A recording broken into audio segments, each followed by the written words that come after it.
National human rights institutions NHRIs ये comparatively human rights के protection के लिए और उसके प्रोमोशन के लिए एक नया कॉन्सेप्ट है। अगर इसको देखा जाए तो इसको अगर हिस्ट्री में थोड़ा बहुत ट्रेस किया जाए तो ये 1993 के जो पेरिस प्रिंसिपल्स हैं उसके साथ हम जोड़ सकते हैं। ये एक कॉन्फ्रेंस के अंदर जो कि पेरिस में हुई, वहाँ कुछ इस तरह के जो पैरामीटर्स हैं या प्रिंसिपल्स हैं उन पे एग्रीमेंट हुआ कि ये जो इदारे होंगे वो किस तरह से काम करेंगे। तो ये ऑब्वियसली जिस तरह हम करते हैं कि दो तीन तरह के डिवाइडेड हैं स्पेसेस। आपका एक पब्लिक स्पेस कहा जाता है जिसको हम पब्लिक सेक्टर कहते हैं, गवर्नमेंट के इदारे उसके अंदर आते हैं, एडमिनिस्ट्रेटिव इदारे आते हैं और सारा गवर्नमेंट का अगर आप समझ लें कि पूरा फंक्शन उसके अंदर आता है। फिर एक प्राइवेट सेक्टर है जो अपनी जगह पे ज़्यादातर बिजनेसेस उसके अंदर आते हैं और जो चीज़ें हुकूमत में नहीं होती हैं वो प्राइवेट सेक्टर समझा जाता है। और उसके बाद एक नया जो ख़ास तौर पे कॉन्सेप्ट आया वो नॉन गवर्नमेंटल ऑर्गेनाइजेशन का था या नॉन गवर्नमेंट या नॉन फॉर प्रॉफिट सेक्टर था, वो था। और उसके बीच में ये एक नया एक कॉन्सेप्ट आया NHRI के नाम से कि ये इदारे होंगे जो एक तरह से फंडेड तो गवर्नमेंट की तरफ से होंगे, एक तरह से सरकार उनको फंड करती है, लेकिन वो अपने काम में इंडिपेंडेंट होंगे। और ये जो मैं पेरिस प्रिंसिपल्स की बात कर रहा हूँ जो 1993 के हैं, उसमें कोई 4 चीज़ों को उसके लिए आउटलाइन किया गया कि इनका खदो ख्याल क्या होगा। उसमें पहली तो चीज़ ये थी कि जी ये इदारे जो होंगे वो एक इनका ब्रॉडर मैंडेट होगा। जो मैंडेट होगा कोई लिमिटेड नहीं होगा कि किसी एक चीज़ को देख रहे होंगे, ओवरऑल जो ह्यूमन राइट्स हैं उनको देख रहे होंगे। दूसरी बात थी कि ये एक स्टैट्यूटरी बॉडीज़ होंगी जो कि एक इंडिपेंडेंट होंगी, कि उसके लिए कोई एक कानून मंजूर किया जाएगा, एक आइनी इदारे होंगे। ये किसी एडमिनिस्ट्रेटिव ऑर्डर के थ्रू नहीं होंगे, तो उनका एक दायरे कार एक कानून के थ्रू आइन के अंदर जो कवानीन बनते हैं उसके तहत होगा। फिर ये था कि जी ये इदारे जो है इनके अंदर एक प्लूरलिज्म जिसको हम कहते हैं कि जी इनका जो कंपोजिशन होगी वो ऐसे नहीं होगी कि एक ही ख़ानदान के सारे लोग आके बैठ जाएं, एक कबीले के लोग आके बैठ जाएं, एक जिन्स के लोग आके बैठ जाएं। ये इसके अंदर एक डाइवर्सिटी होगी, जिस मुल्क में ये बनेंगे उसको रिफ्लेक्ट करेंगे, ये होगा।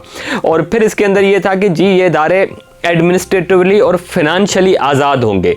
यानी वो बहुत ज़रूरी है कि इन इदारों के पास एक इंफ्रास्ट्रक्चर हो जिसके अंदर ये काम करेंगे और फिर इनके पास एक फिनेंशियल एटोनॉमी हो। तो ये होल कॉन्सेप्ट जो है इन इदारों का था। और फिर लाजमी जब मैंने कहा कि जो पहला था कि जी इनका ब्रॉडर मैंडेट था, तो उसको आउटलाइन किया गया है कि जी ये ब्रॉडर मैंडेट जो होगा ज़्यादातर कंप्लेंट हैंडलिंग के साथ इनका ताल्लुक होगा कि ह्यूमन राइट्स के हवाले से जो कंप्लेंट्स होती हैं, जो उसके हवाले से उनको ये इन्वेस्टिगेट करेंगे और उनकी जांच पड़ताल करेंगे और फिर उस पे एक्शन लेंगे ये इदारे।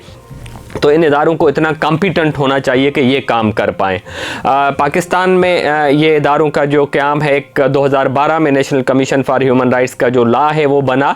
और लेकिन फिर जब 2014 में पाकिस्तान की एंट्री हुई यूरोपियन यूनियन की GSP+ स्कीम में, तो उस वक्त लाजमी है, एक रिक्वायरमेंट भी थी कि जी आप ह्यूमन राइट्स की चीज़ों को प्रमोट करेंगे। तो 2014 में national commission for human rights का क़याम अमल में आया और एक बहुत पावरफुल इदारे के तौर पे इमर्ज हुआ, क्योंकि उसके जो पहले चेयरमैन थे वो जस्टिस अली नवाज चौहान साहब थे, जो कि खुद एक इंटरनेशनल कोर्ट ऑफ जस्टिस के जज रह चुके थे। वो गम्बिया के चीफ जस्टिस रह चुके थे, पाकिस्तान के अंदर वो हायर जुडिशरी में रहे और लाजमी उसके साथ एक मेंबर्स थे। तो वो एक कमीशन हमारे पास बना और हम देखते हैं कि उस कमीशन का अपनी जगह पे एक टेन्योर जो है वो एक तारीखी टेन्योर कहलाता है, जिसके अंदर उन्होंने ह्यूमन राइट्स के अंदर चीज़ों को बहुत अपने इदारे को असर्ट किया, इस्टेब्लिश किया। लेकिन उसके साथ उससे पहले ही एक तरह से अगर हम देखते हैं कि हमारे पास जो सिंध के अंदर है, सिंध पाकिस्तान के अंदर वाहिद सूबा है जहां सिंध ह्यूमन राइट्स कमीशन के नाम से एक इदारा बना। वो लॉ 1 साल पहले 2011 का सिंध ह्यूमन राइट्स कमीशन का कानून था और वो जो है कमीशन बना और उसमें भी जस्टिस माजिदा रिजवी साहबा को उसका चेयरपर्सन बनाया गया। तो हम देखते हैं कि फिर कई इदारे और बने, जिस तरह से जो हमारे पास कमीशनें हैं, उससे पहले हमारे पास पास कमीशन थी, commission on status of women national level पे, फिर Sindh commission of status of women बना है, सिंध के अंदर है, पंजाब के अंदर है, केपी के अंदर है, बलूचिस्तान के अंदर है, तो कई इदारे, अब तो और भी बहुत सारी जो है इंडिपेंडेंट कमीशन बने हैं। अब ये सारे इदारे NHRI में क्वालिफाई करते हैं या नहीं करते हैं, लेकिन एटलीस्ट ये जो इदारे हैं जिनको हम कहते हैं कि जी NCHR है, सिंध ह्यूमन राइट्स कमीशन है, ये किसी हद तक क्वालिफाई करते हैं। बाकी जो इदारे हैं वो भी हैं, क्योंकि उसके लिए भी एक पैरामीटर्स हैं। अभी ये कोई भी इदारा जो पाकिस्तान का है वो इस वक्त इंटरनेशनल जो इनकी एफिलिएशन है, एक्रीडेशन है, उसमें नहीं है। तो हम ये कह सकते हैं कि इन इदारों को भी रेज करना होगा, और वहाँ आपको जाने के लिए, एक्रीडेशन के लिए यही चीज़ें साबित करनी होती है कि आप ये साबित करें कि आप इंडिपेंडेंट हैं, आप ये साबित करें कि आपको फाइनेंशियल एटोनॉमी है, आप ये साबित करें कि आप कॉम्पिटेंट हैं, आपका काम बोलता हो कि जी आप ह्यूमन राइट्स का जो प्रोटेक्शन है, प्रोमोशन है, उसके लिए किस तरह से आप काम कर रहे हैं। लेकिन इन इदारों को अच्छी तरह से इंटरनेशनल लेवल पे काफ़ी अप्रिशिएट किया गया है, पाकिस्तान के इन इक़दामात को सराहा गया है, क्योंकि इन इदारों के पीछे पूरा आइडिया ये है, पूरा होल कॉन्सेप्ट ये है कि एक तरफ तो प्राइवेट सेक्टर की चीज़ें आती हैं, नॉन गवर्नमेंट सेक्टर की चीज़ें आती हैं, उनको ख़ास तौर पे हमारी हुकूमतें जो हैं वो रिजेक्ट कर देती हैं कि जी एलिगेशंस हैं या इल्ज़ामात हैं। लेकिन ये वो इदारे हैं जिनको हुकूमत के अपने प्रोसेस के तौर इस्टेब्लिश हुआ जाता है। जिस तरह NCHR है तो उसका पूरा प्रोसेस है, एक पार्लियामेंट्री कमेटी है, उसके थ्रू इस्टेब्लिश होते हैं, फिर हुकूमत इनको फंड करती है, इनका एक मैंडेट है और उसके तहत वो फंक्शन करते हैं। तो इनकी जो रिपोर्ट्स होती हैं, इनकी जो रिकमेंडेशंस होती हैं, वो क्रेडिबल कहलाते हैं। इनके काम की बहुत अफादियत है। एक तो ये इनके काम की अफादियत इस तरह है कि ये एक्सेसिबल हैं और होने भी चाहिए कि लोग जब चाहें, जैसे चाहें उनके पास चले जाएं, अपनी कंप्लेंट दाखिल कर दें।